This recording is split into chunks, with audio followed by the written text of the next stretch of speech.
ஓம் நம சிவாய. யாத்ரீகன் கதையும் நந்திகேஸ்வரலிங்க மகிமையும். சிவநேசர்களே, பூர்வத்தில் தர்மராஜன் நாரத முனிவரிடம் கேட்ட ஒரு விஷயத்தை உங்களுக்கு சொல்லுகிறேன். நர்மதை நதி தீரத்தில் கர்ணகி என்ற பட்டினத்தில் உதத்திய வம்சத்தில் உதித்த பிராமணன் ஒருவன் காசி யாத்திரை செய்ய விரும்பி தன் 2 குமாரர்களிடம் தன் மனைவியை ஒப்படைத்துவிட்டு காசிக்கு யாத்திரை சென்று அங்கு தங்கியிருந்து ஒரு நாள் இறந்து விட்டான். இந்த செய்தியை கேள்விப்பட்டதும் புத்திரர்கள் தங்கள் தந்தைக்கு செய்ய வேண்டிய அந்தியேஷ்டி முதலிய கர்மங்களை செய்தார்கள். இறந்தவனின் மனைவி தன் மக்கள் மீது கொண்டிருந்த விருப்பத்தால் அவர்களை காத்து மனவினை முடித்து முன்னோர் வைத்திருந்த பொருளை இருவருக்கும் பகிர்ந்து கொடுத்து தன் பாதுகாப்பிற்கு சிறிது தனம் வைத்திருந்து சில காலத்தில் அதை தர்ம வழியில் செலவிட்டு புண்ணியம் தேடியும் பிராணன் ஒழியாதிருக்க வாழ்ந்து வந்தாள். அப்போது அவளது புத்திரர்கள் தாயை நோக்கி, அம்மா, உனக்கு மனக்குறை ஏதாவது இருந்தால் அதை எங்களிடம் சொல் என்றார்கள். அதற்கு அவள், எனக்கு ஒரு குறை இருக்கிறது, அதை செய்வீர்களானால் எனக்கு நல்ல மரணம் ஏற்படும் என்றாள். அது என்னவென்று புதல்வர்கள் கேட்டார்கள். அதற்கு அவள், அது என் மூத்த மகன் செய்ய வேண்டியது. அவன் அதை செய்ய வேண்டும் என்பது என் கோரிக்கை. அதாவது, காசியில் மரணம் கிட்டாவிட்டாலும் என் எலும்புகளை கங்கையில் விட வேண்டும் என்பதே ஆகும். அவ்வாறு செய்தால் எனக்கு சேமம் வரும். இதுவே என் விருப்பம் என்றாள். மூத்த மகன் அவளை நோக்கி, தாயே, நீ நல்ல மனதோடு உயிர் நீத்தால் உன் காரியத்தை நீ சொன்னபடி நான் செய்த பிறகே என் காரியங்களை செய்வேன் என்று சத்தியம் செய்து கொடுத்தான். உடனே தாய் சிவஸ்மரணை செய்து கொண்டே பிராணனை விட்டாள். அப்போது அவளது புத்திரர்கள் தகனம் முதல் உத்தரகிரியை சீராக யாவற்றையும் சிறப்பாக செய்தார்கள். ஸ்வாதன் என்ற ஜேஷ்டகுமாரன் முதல் மாசிகம் செய்து காசிக்கு போக தாயின் எலும்புகளை எடுத்துக்கொண்டு தன் மனைவியையும் புதல்வரையும் வீட்டிலே நிறுத்தி விரைவில் வந்து விடுவதாக சொல்லிவிட்டு ஒரு சேவகனையும் துணைக்கு அழைத்து கொண்டு புறப்பட்டான். 1 யோஜனை தூரம் சென்றதும் இருட்டிவிட்டதால் அங்கு ஒரு பிராமணன் வீட்டில் சேர்ந்து சந்தியாவந்தனம் முதலிய கிரியைகளை செய்து முடித்து கொண்டு அன்றிரவு தங்கி சிவபெருமானை துதித்து கொண்டிருந்தான். அப்போது 5 நாழிகை இரவில் ஓர் அதிசய சம்பவம் நிகழ்ந்தது. அந்த வீட்டு வாசலில் பசு ஒன்று கட்டப்பட்டிருந்தது.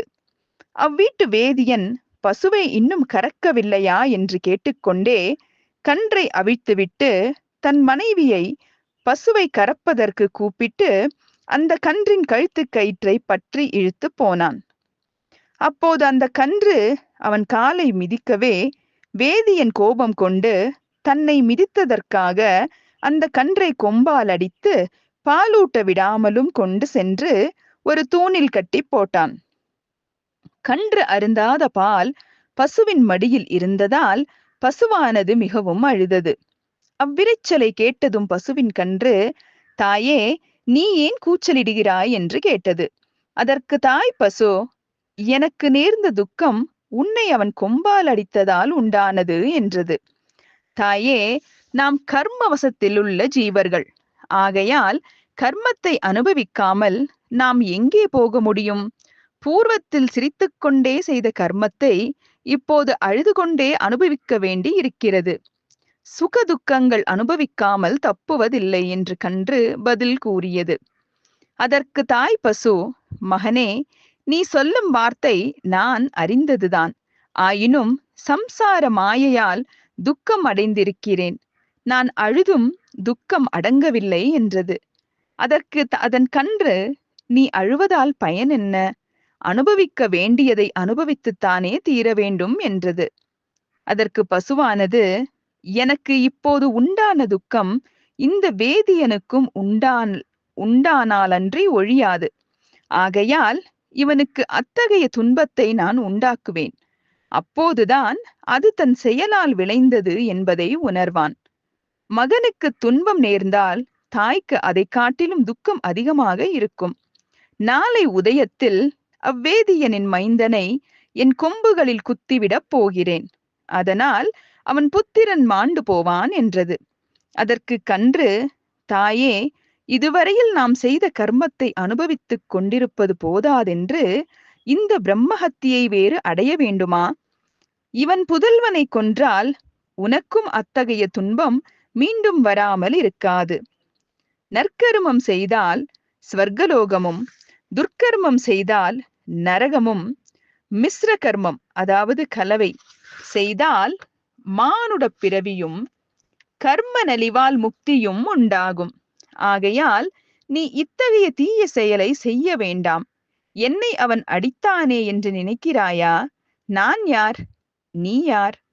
நீ தாயும் இல்லை, நான் உன் புதல்வனும் இல்லை. தாய், தந்தை, உற்றார் உறவினர்கள், மக்கள் என்று சொல்லப்படுகின்ற யாவுமே பொய். எல்லா பிராணிகளும் தத்தமது கர்மத்தை அனுபவிக்க வேண்டும். ஆகையால் இதனை உணர்ந்து தீமை செய்யாமல் நன்மையே செய்ய வேண்டும் என்றது.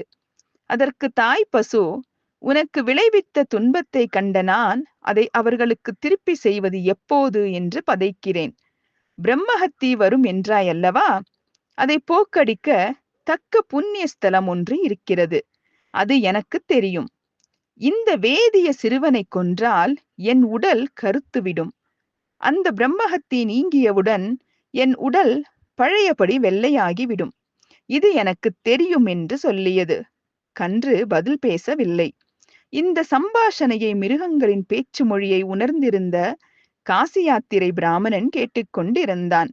இதை சோதித்த பிறகு நாம் போக வேண்டும் என்று அவன் அந்த வீட்டிலேயே தங்கியிருந்தான். ஓம் நம சிவாய.